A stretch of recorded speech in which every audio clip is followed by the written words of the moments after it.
Hey there, Agile Adventurer. Just a quick question.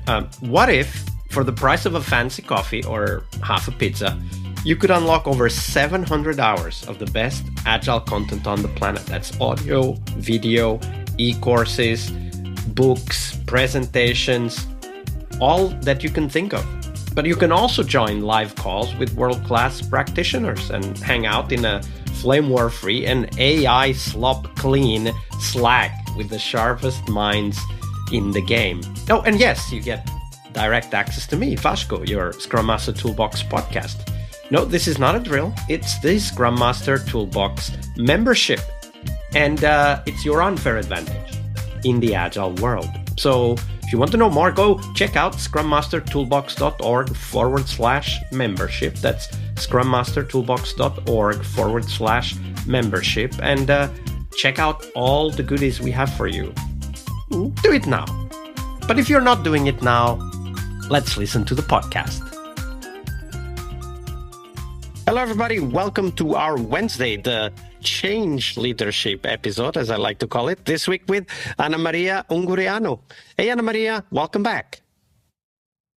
Hello.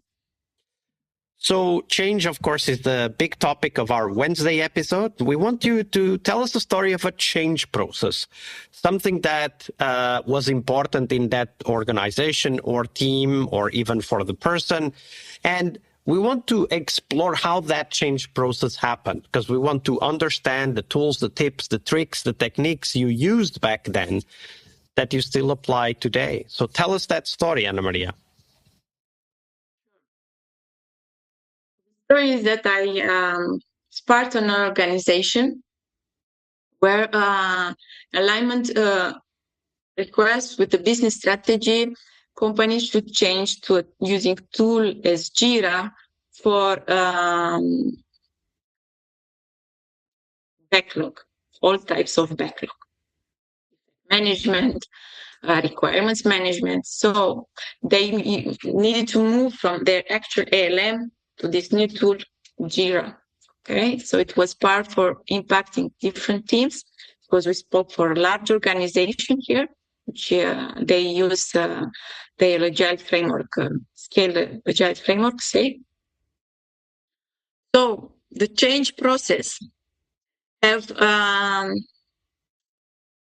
been a journey in the sense that at the beginning it requires some discussion with the key stakeholders.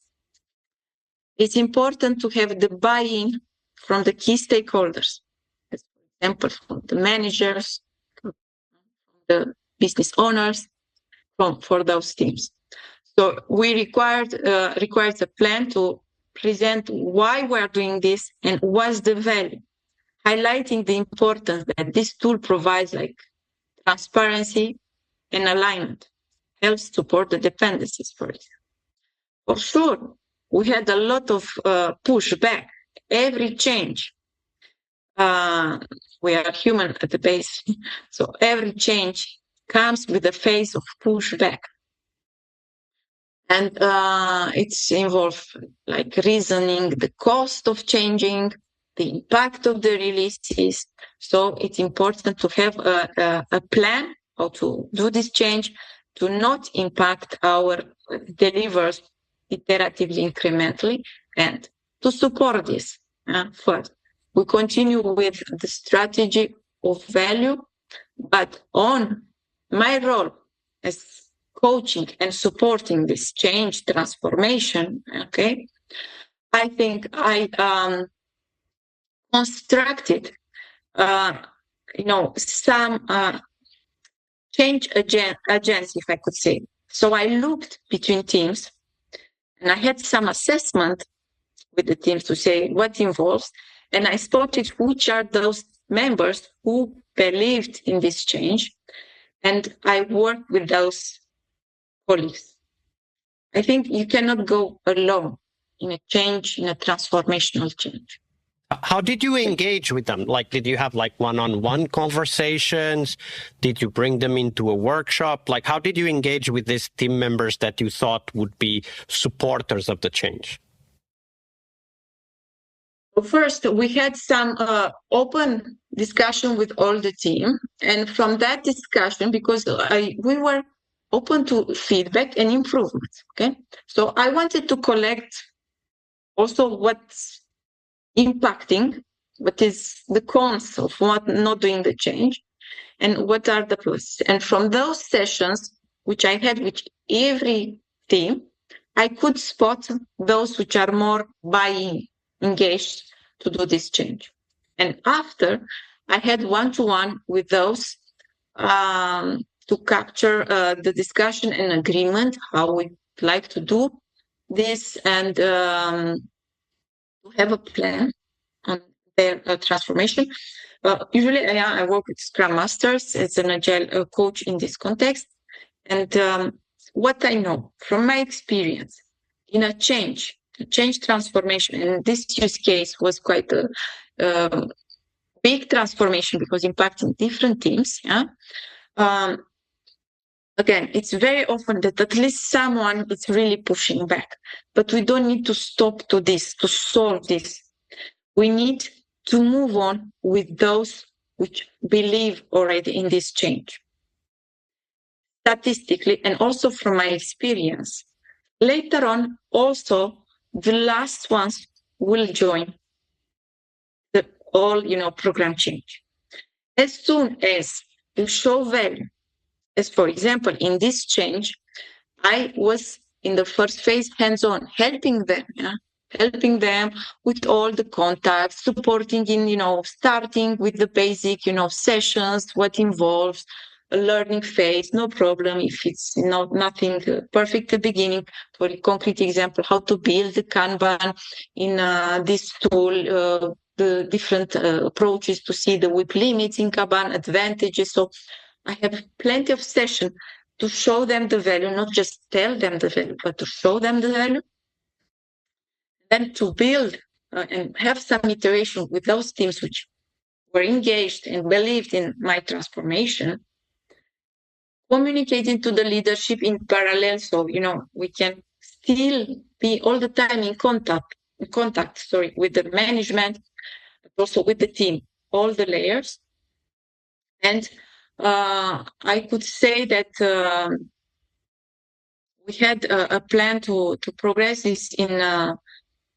I think we had forecasted to do this for 4 or 5 months, as we had this, plan journey with all the phases. And I could say, yes, in the 6 months, we already, all the team had the baseline in starting to use this tool. It was a nice transformation, which included the phase of leadership buy-in, the transformation of the team with support of those champions, those members which believed, and cascaded the information to the teams. Because this transformation, you need a team. You cannot do it by yourself. So one of the things that is really interesting about this story is I would call it like the practical hands-on approach that you described, right? Like it's not about, we can share the why, we can talk about the impact and so on, but then being there with the people who will have the real questions is so important. And I'm pretty sure there were also managers and product owners who had the same questions, and we need to be there. And it's the same no matter what the change is. If the team is adopting Kanban or Scrum or Safe or Nexus, whatever they are adopting, it's really important to be there and to be answering the questions that come up at that time, because it's those questions that they need answered. And very often, from a change leadership perspective, we think, we know what they need to learn. But in fact, we don't, because only they know what they need to learn. And it's by being there and answering the questions that they have in the moment that we prove that the change is there to help them. Right? Because if they had a lot of questions and we weren't there and nobody would answer those questions, they would learn the opposite lesson, that the change was there to make their lives more difficult. Compliments indeed. I liked when you said in the moment, is my technique, is my approach. I wanted to be there to answer quickly, because in that phase of, frustration, if I say, the fact that they felt that they are not alone, okay, they are someone who can support them, guide them if it's needed, and be with them. I think it helped a lot. Yeah, it helped a lot in the journey. Not the fact, like you said, I send a message and then boom, I disappear. The fact that I servant them throughout this journey. Yeah, absolutely. Thank you for sharing that story, Anamaria. A great story. Thank you. All right, I hope you liked this episode. But before you hit next episode, here's the deal. This podcast is powered by people like you, the members who wanted more than just inspiration. They wanted real tools and real connection to people who are practicing Agile every day. We're talking access to over 700 hours of Agile Gold, CTO level strategy talks, summit keynotes, live workshops, e-courses, deep dive interviews, books, and if you're into No Estimates, we got the pioneers of No Estimates in those deep dive interviews as well. Agile business intelligence, creating product visions, coaching your product owner courses, you name it. You'll get invites to monthly live Q&As with Agile pioneers and practitioners, plus a private Slack community, which is free of all of that AI slop you see everywhere, and of course, without the flame wars. It's a community of practitioners that want to learn and thrive together. It's the best place to connect with community and learn together. So if this podcast has helped you before, imagine what you will get from this podcast membership. So head on over to scrummastertoolbox.org/membership and join the community that's shaping the future of Agile. And we have so much for you. So check out all the details at scrummastertoolbox.org/membership, because listening is great, it's important, but doing it together, that's next level. I'll see you in the community Slack. We really hope you liked our show. And if you did, why not rate this podcast on Stitcher or iTunes? Share this podcast and let other Scrum Masters know about this valuable resource for their work. Remember that sharing is caring.